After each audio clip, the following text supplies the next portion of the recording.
अपनी लाइफ बर्बाद कर रहे हैं। हाँ ये देखिए, ये हुई बात, प्लेन से न जाके ट्रेन से चले जाते हैं, भले उसमें मुझे 12-24 घंटे लग जाए, प्लेन से जाने में मुझे पता है कि 12 घंटे में काम हो जाएगा। मैं बहुत नीचे चला गया, अच्छा थोड़ा ऊपर उठाना है, अच्छी बात है। अब एग्जाम्पल थोड़ा ऊपर उठा के दूंगा मैं, ठीक है ना। ओके, तो प्ले का मजा समझे आपने, प्ले क्यों चाहिए, है ना, इसलिए ये जरूरी है ना। नेक्स्ट आते हैं, ये क्या है भाई, एजुकेशन। अरे यार बुढ़ाई दाए में वो एजुकेशन क्या है, एक समझो 50 साल के उम्र में इसकी क्या जरूरत है, कोई जरूरत है इसकी, बताइए, है, किसने कहा भाई है, क्यों है भाई, हाँ बच्चों का, अरे सर ये बच्चों का प्लानिंग थोड़ी है यार, हर इंसान के लिए है। अगर बच्चा ये प्लानिंग कर रहा है ये उसके लिए है, लेकिन अगर हम कर रहे हैं तो ये हमारे लिए है। This is for every individual, I am saying that this is for every individual, not for your parents, your mother, your father और योर सिबलिंग्स और your child even, not at all. It is specifically for you, because if you are earning, अगर आप काम कर रहे हैं, आप पैसा कमा रहे हैं, ये आपके लिए है, ना कि किसी और के लिए। तो कृपया किसी और के लिए प्लानिंग के बाद में ना करें, पैसा आपका, प्लानिंग आपकी। हाँ अगर आप हस्बैंड वाइफ हैं तो बात अलग पड़ती है, ठीक है ना, बात अलग, भाई आप मिल बांट के ये प्लानिंग कर सकते हैं, लेकिन कृपया अपने और आए दाएं इधर उधर मत करिएगा प्लानिंग, ठीक है।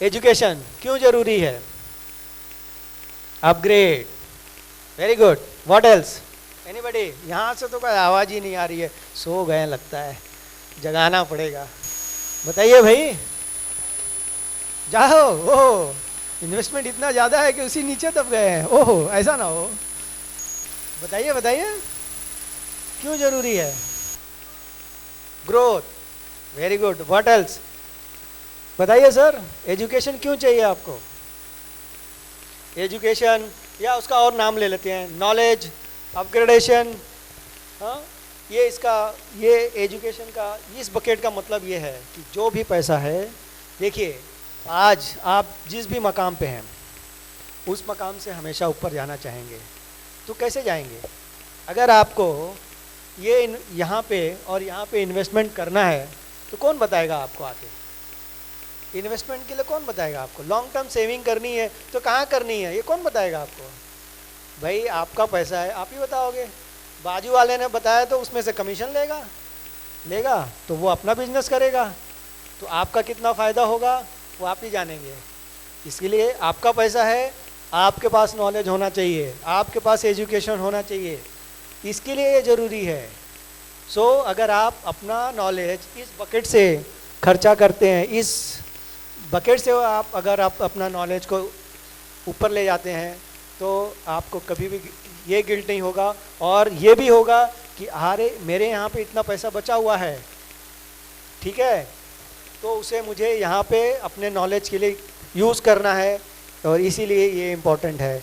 नेक्स्ट चलते हैं, ये भाई सारे तो हो गए, अपने लिए प्लानिंग कर ली, खाने खेलने, एजुकेशन मतलब नॉलेज बढ़ाने के लिए, इन्वेस्टमेंट बढ़ाने के लिए सब कुछ हो गया, अब ये रह क्या गया, कुछ देना भी बाकी है, ये क्या है, charity, yes, why charity, why charity, charity क्यों, service to the society, anybody else, charity करनी ही क्यों चाहिए भाई, yes sir, louder please, tax saving और social development, yes, what else, anybody, giving back to the society, ultimately when you are doing, yes, all our concerns are correct, but eventually when you are giving, what you are gaining, you are gaining bottom of your heart satisfaction। आप ये देखिए, जब आपका हाथ ऐसे होता है और जब आपका हाथ ऐसे होता है तो आपको क्या फीलिंग आती है, ये इम्पोर्टेंट है। जब आप किसी को इस तरह से देते हैं और जब आप किसी के सामने इस तरह से हाथ करते हैं, क्या अंतर है, ये आपने मुझे कहने की भी ज़रूरत नहीं है, आपने अभी फील किया होगा। किया है कि नहीं? मैंने जब ऐसा किया और जब मैंने ऐसे किया, आपको ये फीलिंग खुद ही आ गई होगी कि ये क्यों करना चाहिए।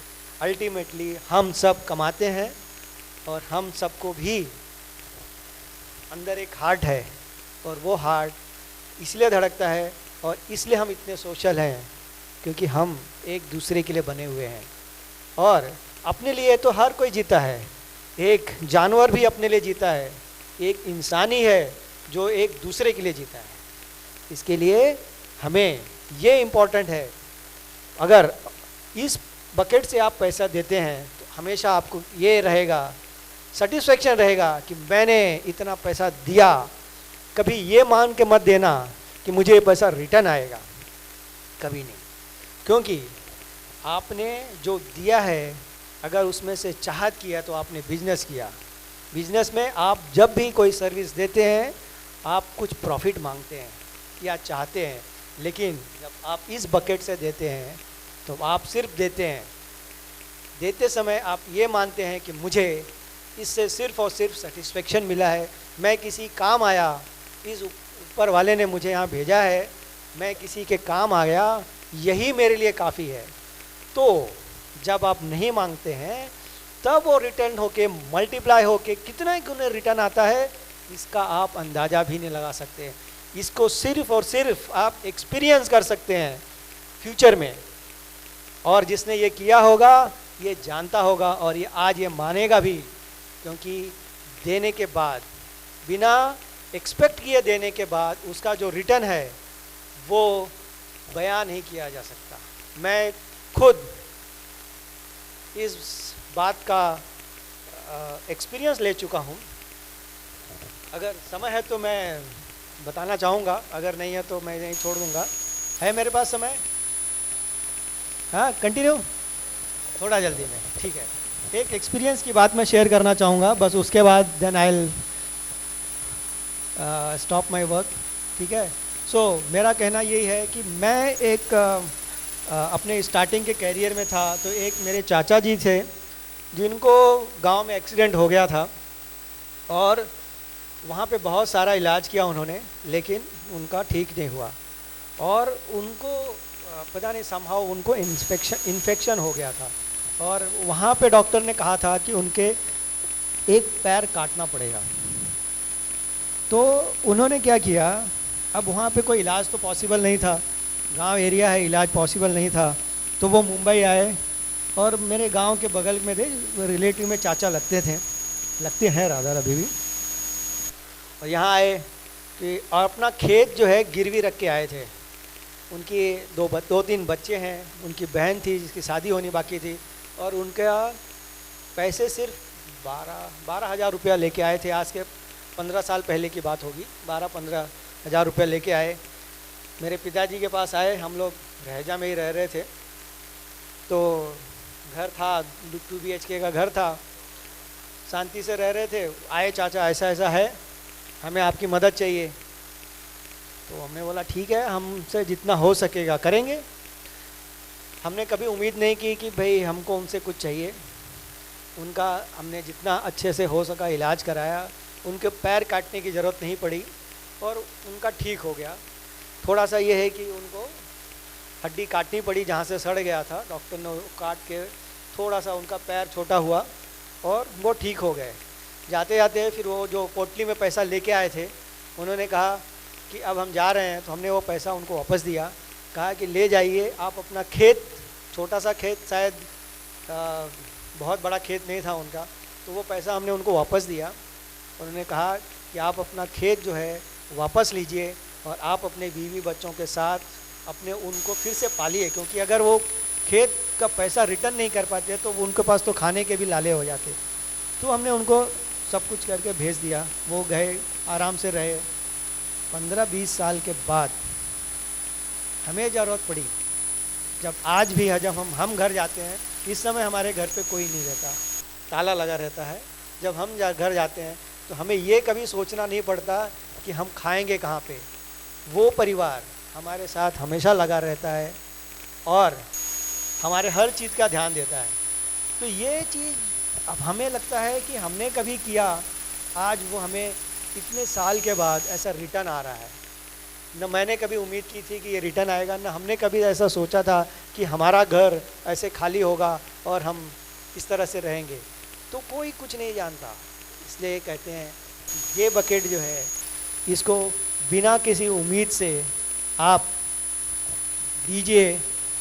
रिटर्न कितना, कब, कहाँ, कैसे आपको इसकी ज़रूरत पड़ेगी कोई नहीं जानता, लेकिन इतनी ज़रूरी बात है कि वो रिटर्न आता है, आज नहीं तो कल ये आता है। इसके लिए बहुत इम्पॉर्टेंट है कि इसे अच्छे से मैनेज किया जाए। तो नेक्स्ट स्लाइड। मेरे ख्याल से I am done with this, thank you. हो सकता है कि मैंने आपको कुछ ज्ञान की भाषा दी हो एंड उम्मीद करता हूं कि आप लोग मनी मैनेजमेंट के बारे में कुछ सीख चुके होंगे और उम्मीद यही करूंगा कि अगर आप इसे फॉलो करते हैं, आई एम कॉन्फिडेंट दैट कि you will be able to manage your money effectively and you will be able to do much better than what you are doing today. Thank you. Hello thank you sir. हमारे बीच में हाँ, अब money management हो गया, अब money आ गई, ज़्यादा जमा भी हो गया, तो उसको टैक्स को कैसे बचाएं अब, नहीं तो फिर सरकार भी पकड़ लेगा, आईटी वाले पीछे लगे रहते हैं। तो हमारे बीच में चार्टेड अकाउंटेंट अवधेश जी हैं, मैं उनसे रिक्वेस्ट करूंगा कि प्रिया मंच पर आकर समाज के लोगों को थोड़ा सा मार्गदर्शन दें। Awadhesh, chartered accountant. आज का जो मेरा टॉपिक है, जो बजट आया है जुलाई 2024 में, उसका बिजनेस पे क्या इम्पैक्ट आ रहा है, उसका मेरा टॉपिक है।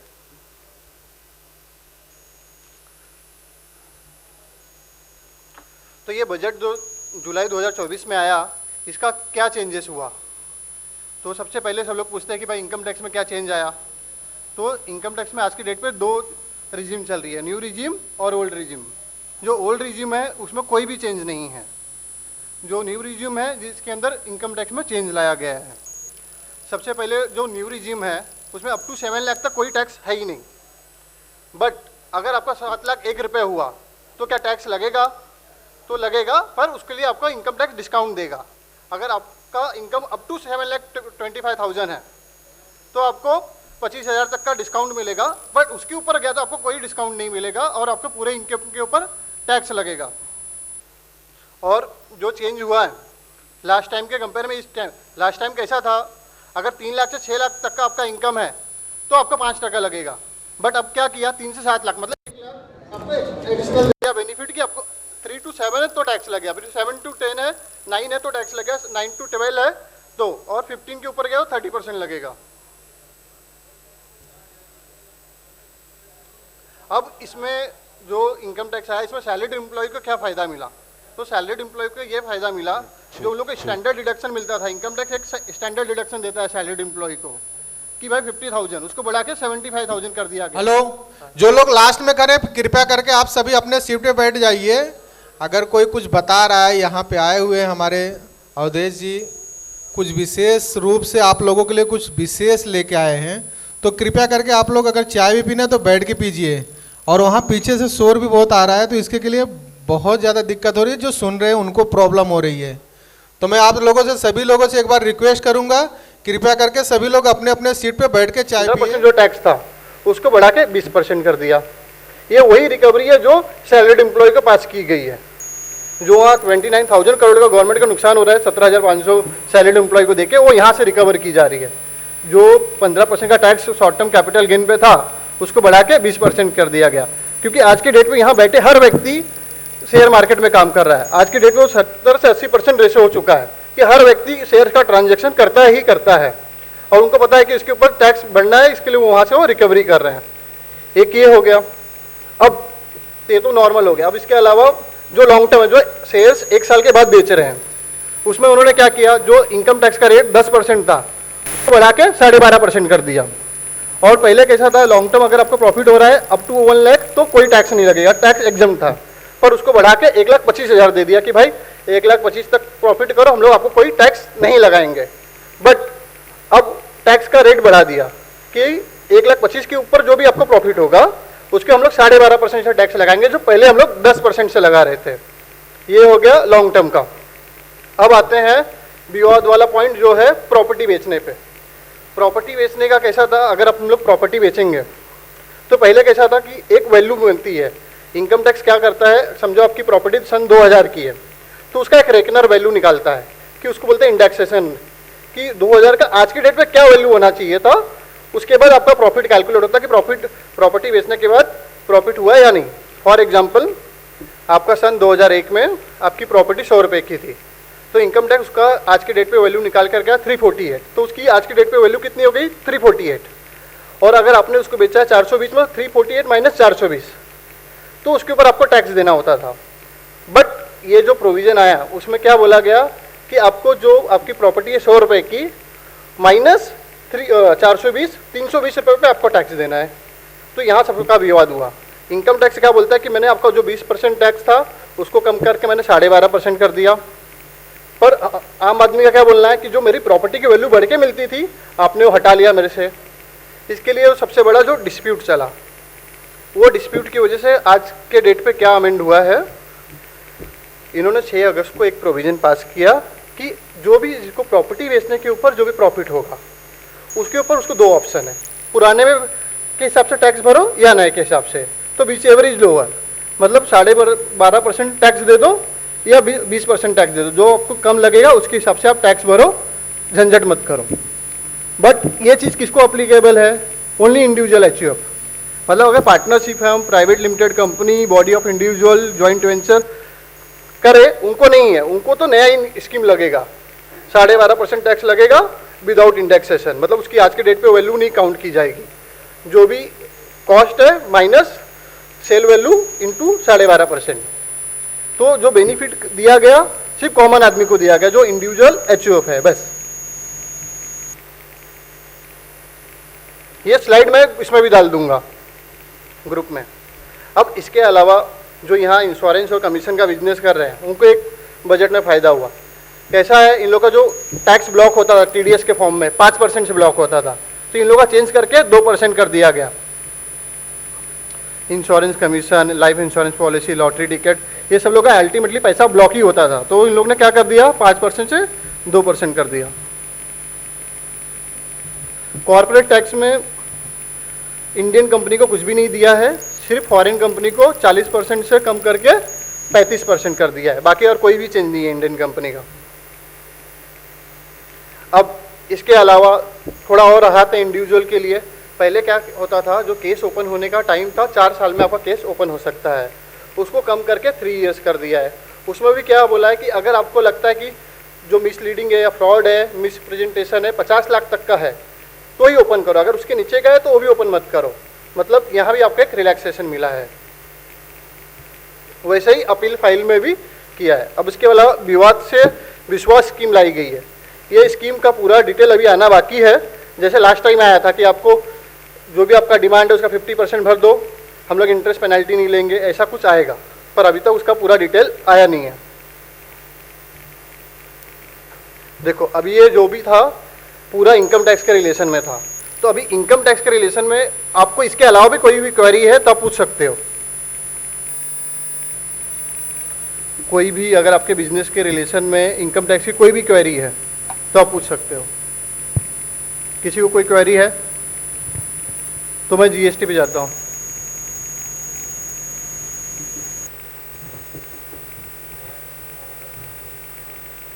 देखो नया जो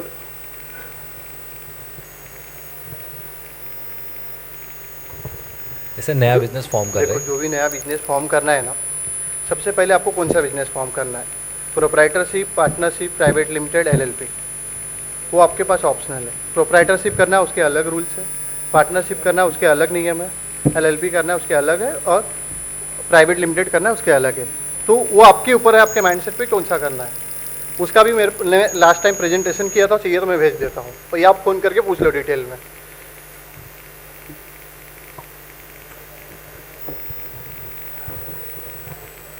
क्या चारों में बेस्ट बिजनेस के हिसाब से है। अगर रियल इस्टेट बिजनेस करो तो एलएलपी सही है, कुछ नहीं दिखाना है तो नॉन नोटरी वाली पार्टनरशिप सही है। कॉस्मेटिक कौन से स्केल में करना, प्रोप्राइटरशिप करो, सबसे बेस्ट है। अरे कंप्लायंस करना पड़ेगा ना, फॉर्म 8 फॉर्म 11 फाइल करना पड़ेगा आपको, इनकम टैक्स कंपलसरी फाइल करना पड़ेगा। अरे पर 30% टैक्स लगेगा एलएलपी में। हाँ तो वही मैं बोला ना आपको, अगर रियल एस्टेट या आपको एंट्री वाला काम करना है तो एलएलपी सही है।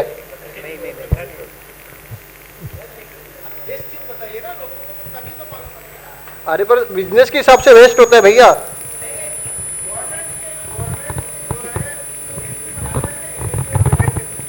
नहीं नहीं देखो, गवर्नमेंट का सबसे ज्यादा बेनिफिट तो प्रोप्राइटर को ही है, समझे।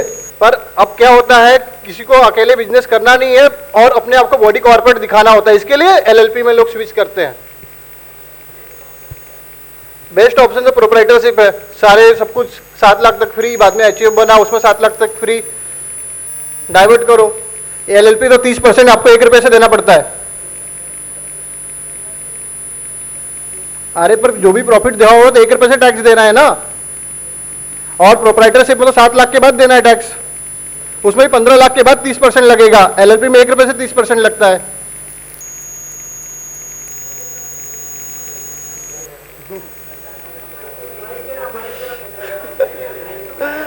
वो जानबूझ के कर रहे हैं, सब उनकी कंपनी ये हो गई है, डिस्क्वालीफाइड डायरेक्टर है वो। हाँ सर जी देखिए, मेरा किसी को घुमाने का इरादा नहीं है। बेस्ट ऑप्शन क्या होता है कि देखो, प्राइवेट लिमिटेड जो होता है, एलएलपी होता है, जो गवर्नमेंट्स के एसिड्स आपको फायदेमंद, बहुत चीज़ें फायदे होती है। जो जैसे आपने कर्जा लिया, आपके पर्सनल एसेट से नहीं आता है, पर्सनल सिविल में नहीं आता है। प्राइवेट लिमिटेड हो गया ये और एलएलपी। और जैसे आपने प्रोप्राइटरशिप लिया, वो लाला की दुकान है, आप किसी को उधारी दिए तो आप कुछ भी वसूली भी नहीं कर सकते उसमें। और प्राइवेट लिमिटेड एलएलपी है तो आप, गवर्नमेंट आपको सपोर्ट करती है और उसमें आप किसी को भी अगर उधारी दिए तो आप उसको वसूली भी कर सकते हो। नहीं देखो भैया, पता नहीं आपका थोड़ा मिसकंसेप्शन है। आप वसूली तीनों केसेस में कर सकते हो, सिर्फ नोटरी वाले पार्टनरशिप में ही नहीं कर सकते हो, समझे। लेकिन प्रोप्राइटर में ज्यादातर ये होता है कि डूब जाते हैं। अरे डूब कैसे डूबेगा, अगर एडवोकेट करो तो वो, अगर प्राइवेट लिमिटेड में डूबना है तो उधर भी डूबना है, समझे। अरे एसएमएसएमई वाले भी अगर आपका अमाउंट ज्यादा है तभी सपोर्ट करते हैं, उसके पहले नहीं करते हैं। क्या नहीं, फिर से बोलो। जो बोले जैसे प्राइवेट प्रोप्राइटरशिप में अमाउंट ज्यादा रहता है तो ही सपोर्ट करते हैं एसएमएसएमई वाले। अरे भैया, हर केस में अगर पैसा ज्यादा है तो ही लोग इंटरेस्ट लेते हैं, नहीं तो उतना तो पेपर वर्क का पैसा जाता है। लेकिन तो अगर प्राइवेट में भी, एलएलपी में, हर में, लोकल में जो भी है, अगर किसी को उधारी देते हैं हाँ। तो अगर वसूली करना है तो एलएलपी और प्राइवेट लिमिटेड में बिना ज्यादा खर्चा किए ही आप वसूली कर सकते हैं। नहीं भैया, सारे नियम सबके लिए सेम है, इंडिविजुअल का ऐसा थोड़ी ना कर सकते हैं। आप देख लो, कोई भी डिफरेंट नहीं है ऐसा। सिर्फ और जो आप सिविल की बात कर रहे हो, आपका उधर भी इम्पैक्ट होता है क्योंकि आप गारंटर होते हो, हर डायरेक्टर गारंटर होता है लोन में। गारंटर तो रहेगा ना सर। हाँ, तो फिर लोन में गारंटर हो तो आपका सिविल इम्पैक्ट होगा ही ना। नहीं, प्राइवेट लिमिटेड और एलएलपी में आपका सिविल मायने नहीं रखता है, उसमें इम्पैक्ट करता है। डायरेक्टर गारंटर होता है उसमें, समझे। अगर डायरेक्टर के ऊपर एनसीआईटी है तो आपको लोन भी नहीं मिलेगा। ये बात तो है सर। Thank you. और किसी की कुछ क्वेरी है तो अभी गुड जीएसटी में आते हैं।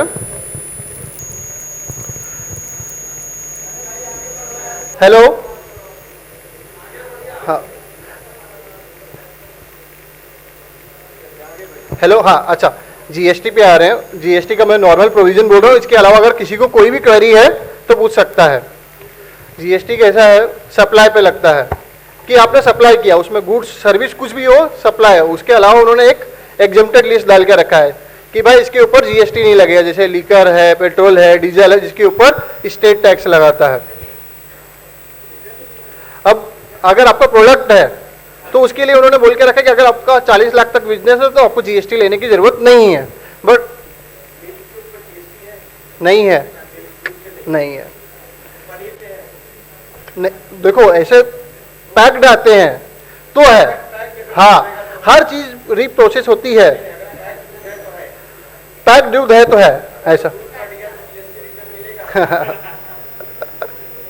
अरे वो टेट्रा पैक है ना, उस पे टेट्रा पैक वाले पे होता है जीएसटी वो पैकेट वाले। बोलो। जैसे आपने बोला ना कि 40 लाख पे टैक्स है, हम्म। उसके बाद नहीं, मगर जब हम किसी के भी बिलिंग करते हैं तो विदाउट जीएसटी वो लोग प्रोडक्ट देते नहीं है। नहीं, देखो मैं आपको बताता हूँ, अगर आपके पास जीएसटी नंबर नहीं है तो अप टू 40 लाख तक आपके वो जीएसटी नहीं है, पर अगर आपके पास जीएसटी नंबर है तो आपको 1 रुपए से जीएसटी लगेगा, समझे। अभी आपके मेडिकल फील्ड की बात करते हैं, जब इनिशियल स्टेज पे जब ये आया था जीएसटी, तो क्या हो गया था, जो आपके डिस्ट्रीब्यूटर है उसको वो सप्लाई करते थे जिसके पास जीएसटी नंबर है, और उसको नहीं, क्योंकि उस टाइम पे यूआईडी कॉन्सेप्ट था।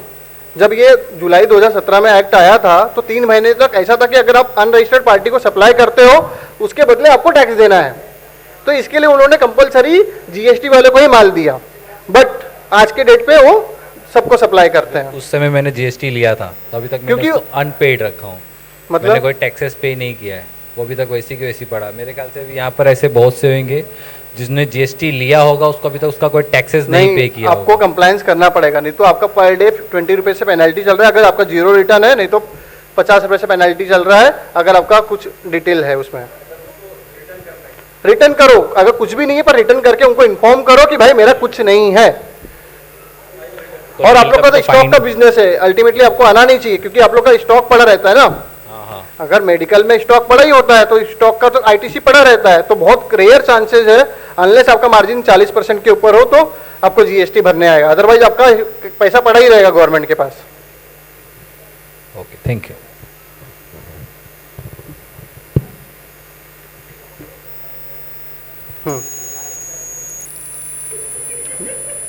देखो अभी प्रोडक्ट रहेगा तो जीएसटी 40 लाख तक है, अगर सर्विस है तो 20 लाख की ही लिमिट है।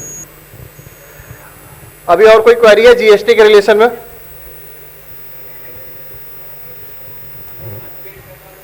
उसके लिए कुछ फाइन जो पेंडिंग रहेगा वो भरना पड़ेगा।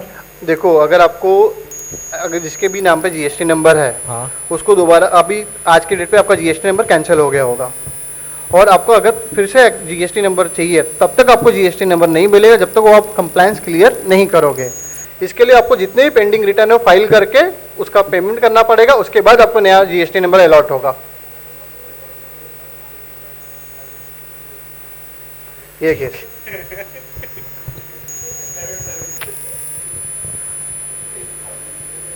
हेलो, अच्छा अभी और किसी को क्वेरी है? कोई क्वेरी?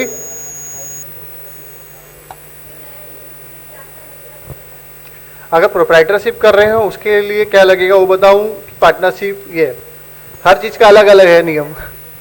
देखो अगर आपको प्रोप्राइटरशिप करना है ना तो आप एक उद्यम रजिस्ट्रेशन कर लो और रबर स्टैम्प बना लो और चालू कर दो। अब उसके लिए आपको एक करंट अकाउंट खोल लो जिससे आपको एक लीगल ये मिल जाएगा, लीगल एंटिटी, ये क्या बोलते हैं, लीगल आइडेंटिटी मिल जाएगा। तो बस उसके बाद चालू कर दो। एक रबर स्टैम्प बनाना है, एमएसएमई लेना है, करंट अकाउंट खोल लो। एमएसएमई में नाम डाल दिया ना आपने, प्रोप्राइटरशिप के लिए कोई भी नाम का ये नहीं है बंदिश, आप रिलायंस भी रख सकते हो, ऐसा है। ये आपको एलएलपी, पार्टनरशिप इन लोग के ऊपर आता है जब आप लोग रजिस्ट्रेशन करने जाते हो। प्रोप्राइटरशिप का कोई रजिस्ट्रेशन नहीं है।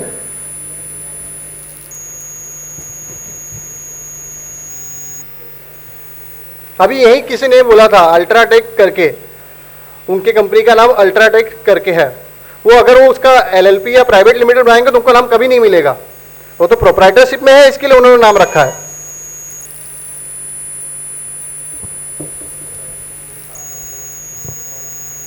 उसके बाद अगर और करना है तो एचयूएफ बना लो, वहां 7 लाख तक कर लो। मतलब तो उसका कंप्लायंस करना पड़ेगा, नहीं तो नया जीएसटी नंबर नहीं मिलेगा। वो तो मिल जाएगा पैन नंबर से, पैन नंबर डालोगे ना तो आपका नया जीएसटी,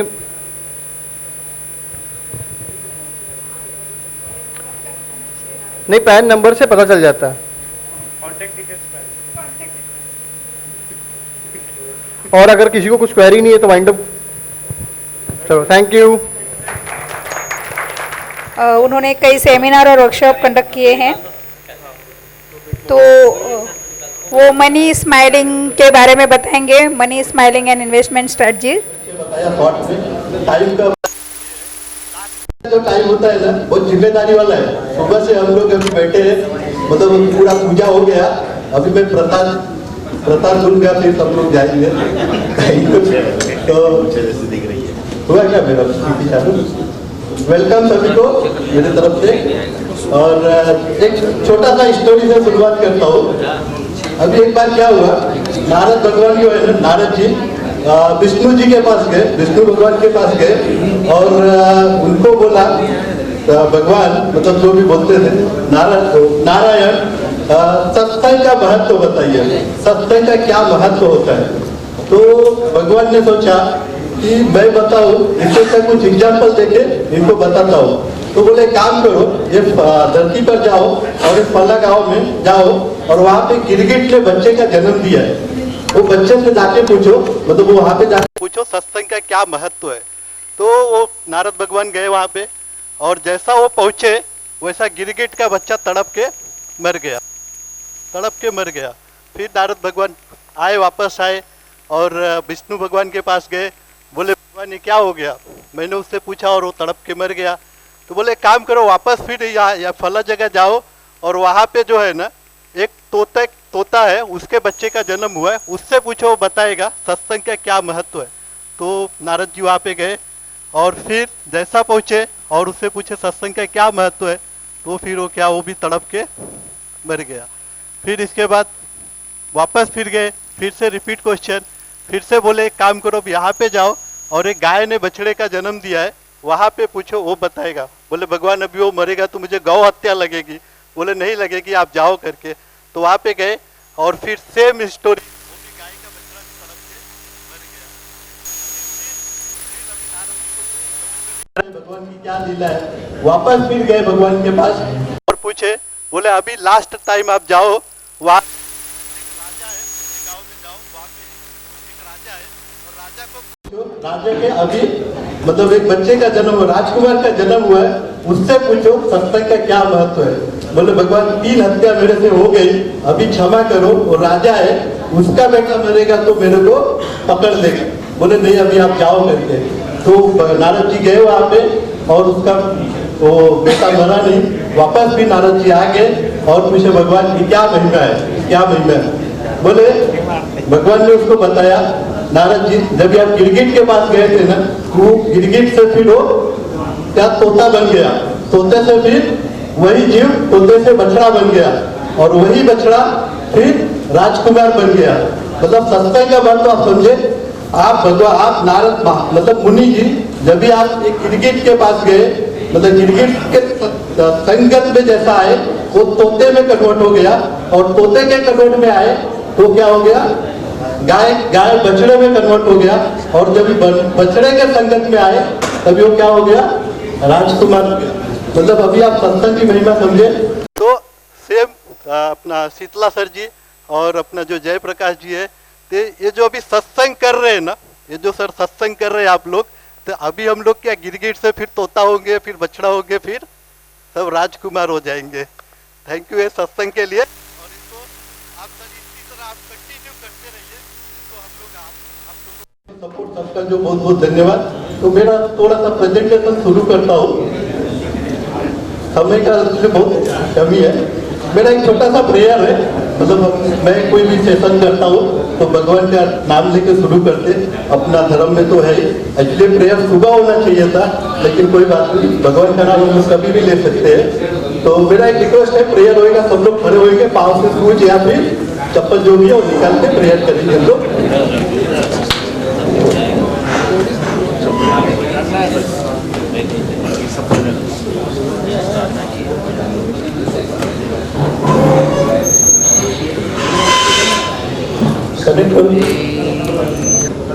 मैं इधर से लगाता हूँ,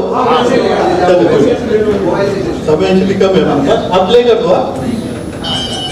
आ रहे आवाज?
मेरा प्रेजेंटेशन मैं शॉर्ट में करता हूँ, शॉर्ट में करता हूँ। चलो 5 मिनट में चलो।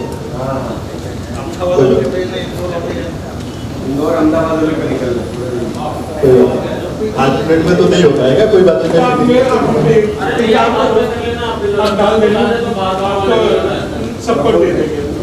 चलो चलो या तो लास्ट का 5 मिनट हो जाएंगे। चलो कोई थैंक यू। हाँ थैंक यू।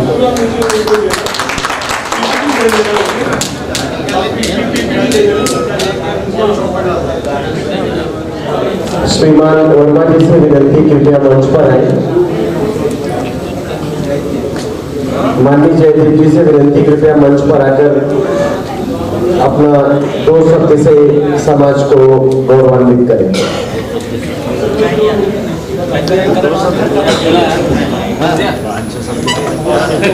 बोले भारत माता की जय, भारत माता की जय। जरा जोर से, क्योंकि चंद्रगुप्त मौर्य के वंशज बैठे हैं यहाँ पर, तो बोले भारत माता की जय। साथियों, आज हम सब उस चंद्रगुप्त मौर्य के वंशज हैं जिन्होंने एक अखंड भारत का निर्माण करा था। और सुबह से हम देख रहे हैं कि यहाँ की जो समिति है, उन्होंने जो हम सभी लोग जहाँ जहाँ क्षेत्रों में बटे हुए थे, उन सबको एकत्रित करके शानदार जानदार आयोजन करा।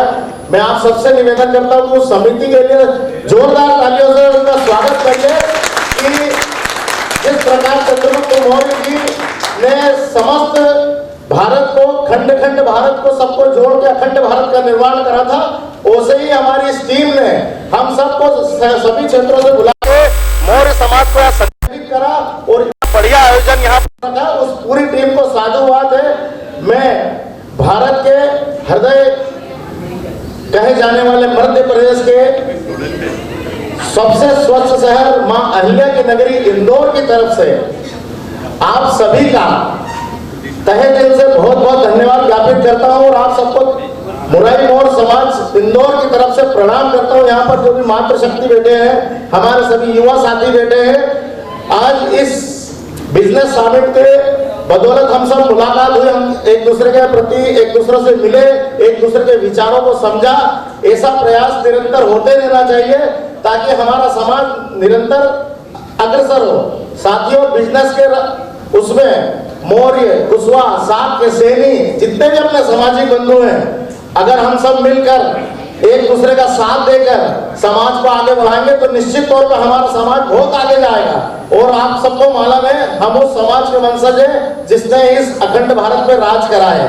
तो हमें अपनी काबिलियतों को पहचानना होगा, हम सबको साथ में आना पड़ेगा और इस कार्यक्रम, ऐसे कार्यक्रम को हर क्षेत्रों में, हर शहरों में आयोजित करना पड़ेगा ताकि एक नया संदेश जाए कि मुरारी मोर समाज, कुशवाहा समाज संगठित हो गया है और वापस से एक नई मिसाल, एक अखंड सम्राट के अखंड भारत बनाने के उसमें हम लोग निरंतर अग्रसर होते जा रहे हैं। साथियों, मेरा आप सभी से एक छोटा सा निवेदन है कि हम सब जिस शहर से आए हैं, अभी तक हमने सुबह से देखा बिजनेस की बातें हो गई, सब चीजें हो गई, मैं सिर्फ आपके 2 मिनट लूंगा और थोड़ी सी समाज की बात करूंगा कि आप जिस शहर से आए हैं, जिस समाज से आए हैं, कुशवाहा है, शाक्य है, सैनी है, मौर्य, कुशवाहा है, हम सब लोग मिलके अपने अपने शहरों में समाज को संगठित करें और जितने लोग हैं उनको सूचीबद्ध करें और प्रयास करें कि हर शहर में हमारे समाज की एक धर्मशाला बने। ये हम सबको निश्चित निर्णय, जैसा अभी भाई साहब ने बताया था कि 5% दान करना चाहिए, तो हम सबको दान कर करके हर शहर में अपनी एक धर्मशाला बनाना है ताकि चाहे आप धर्मशाला बनाओ, चाहे शहर के हिसाब से होटल बनाओ, लेकिन ऐसी जगह जरूर बनाओ जहां पर हमारा समाज एकत्रित हो सके, हमारे लोग बाग बैठ सके, एक दूसरे के विचार आदान प्रदान कर सके। आने वाले समय में जैसा कि आप समझ रहे हो समाज संगठित होता है, तो आने वाले समय में स्नेह सम्मेलन कर सके, आप सामूहिक विवाह कर सके, ऐसे कई आयोजन कर सके। ऐसी एक जगह अपने अपने शहरों में जरूर निर्मित करिए। और हमारे इंदौर से भी जो भी आपको फंड की जरूरत लगेगी हम देंगे। हमारे इंदौर में हमारे वरिष्ठ जनों ने पिछले 45-50 वर्षों से मेहनत करके आज वहां 65 से 70 करोड़ की संपत्ति सिर्फ समाज की बना के खड़ी कर दी है और हमको सौंपी है कि बेटा आप लोग संभालो। तो हम लोग भी ये प्रयास करें कि हमारी आने वाली जो पीढ़ी बैठी है, जो युवा बैठे हैं, इनको ऐसी धरोहर बना के देके जाए कि इनको भी ये लगे कि यार हमारे पूर्वजों ने भी हर शहर में हमारी धर्मशाला हमारा वो, ताकि कभी भी जिस शहर में जाए तो इनको होटल नहीं करने पड़े, अपने समाज की धर्मशाला में ठहरे, निःशुल्क ठहरे और उनको उस चीज का एक अभाव हो, वो खुशनसीब महसूस हो कि यार हमारे समाज के हमारे वरिष्ठ लोगों ने इतनी धरोहर बना के दी है। आज साथियों हम सब एक हैं, मिलजुल के रहते हैं इंदौर में, तो उस एकता के ही कारण हमारे इंदौर में हमारे 2 विधायक हैं, 2 पार्षद हैं। वहां पर चंद्रगुप्त मौर्य जी की प्रतिमा है, उनके नाम से एक चौराहा जाना जाता है। हमारे लवकुश जी भगवान के नाम से एक चौराहा जाना जाता है। ये सब हमारी एकता का नतीजा है। आप सब हम सब मिलकर यहाँ पर अगर एक होकर निकलेंगे तो वापस हिंदुस्तान में मौर्य साम्राज्य कहलाने लगेगा। बोलिए भारत माता की। आप सबने मुझे बोलने का अवसर प्रदान करा, आप सबका बहुत बहुत धन्यवाद। जय मौर्य वंश।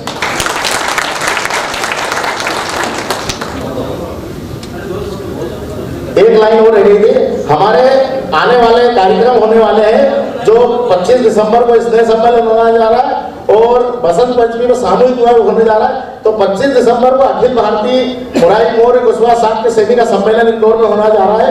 आप सभी सादर आमंत्रित हैं। हमारे आने वाले कार्यक्रम सामूहिक विवाह में भी आप सब सादर आमंत्रित हैं। मुझे आशा है आप सब जरूर पधारेंगे इंदौर। हमारे बीच में माननीय श्री जगदीश मौर्य जी, अहमदाबाद मौर्य कुशवाहा समाज के अध्यक्ष से को आमंत्रित करूंगा कृपया मंच पर आकर 2 शब्द समाज के लिए और आप भी बैठे सबके लिए गौरवान्वित करें।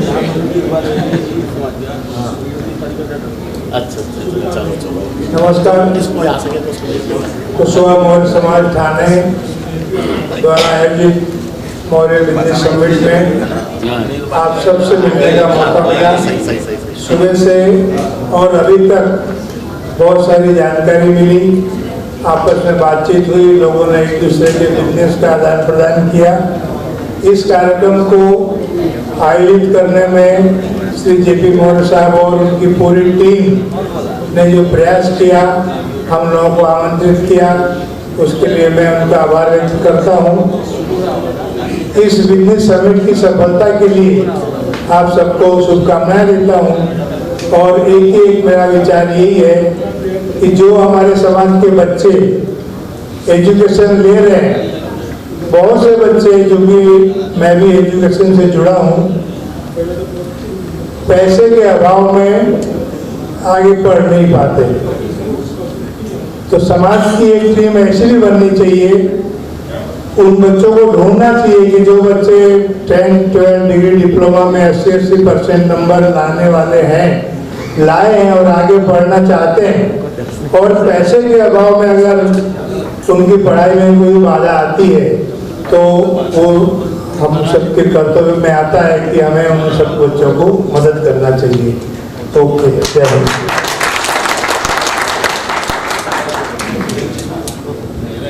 हम लोग अब इस कार्यक्रम का समापन कर रहे हैं। मैं मौर्य कुशवाहा समाज थाने के अध्यक्ष माननीय श्री जयप्रकाश मौर्य जी से विनती करूंगा कि कृपया आप vote of thanks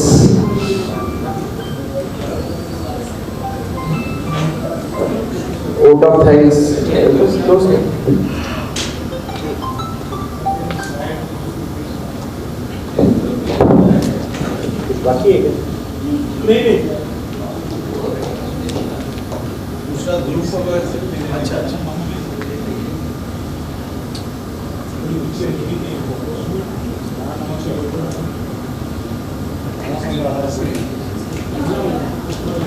hello. Hello, हाँ, श्रीमान जयप्रकाश जी से विनती, कृपया मंच पर है। आइए।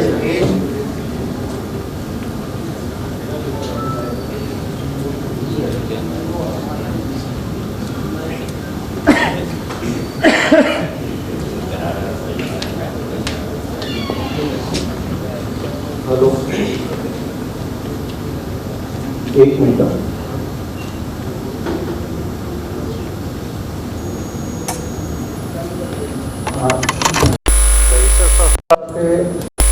जब से कुछ बोलना चाह रहे हैं उसके बाद मैं अपना वो टाइम दे रहा हूँ। हेलो, अच्छा, मैं मौर्य समाज संस्था दक्षिण मुंबई की तरफ से ये पूरी टीम को, जिन्होंने मौर्य बिजनेस समिट ऑर्गेनाइज किया, जयप्रकाश अंकल, शीतला अंकल, राजदास जी और पूरी टीम, रमेश भाई को मैं धन्यवाद देता हूँ कि आप लोगों ने इतना मेहनत किया, क्योंकि काउंट को लेके आना बहुत दिक्कत हो रही थी और आप लोग ने इतनी मेहनत की 31 जुलाई से आज तक कि आज का प्रोग्राम पूरा ऑक्यूपाई ही दिख रहा है, तो बहुत बेस्ट किया है। और इस बार के स्पीकर भी आपने अच्छे से चुन के लाया है, तो बहुत अच्छा लगा। Thank you.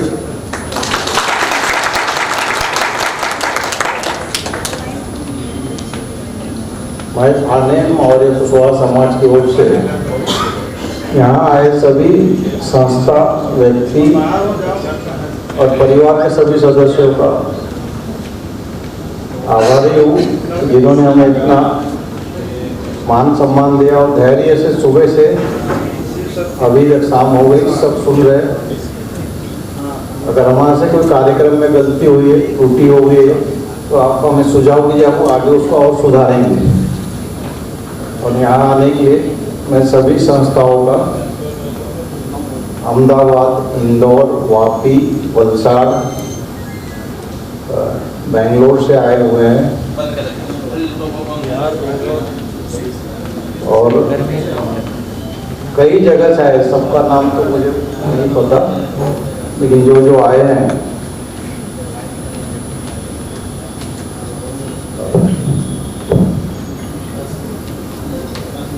उन सभी का संस्था की ओर से मैं अपने व्यक्तिगत और सबका आभारी हूँ, सबका धन्यवाद। कार्यक्रम समाप्त होने की घोषणा।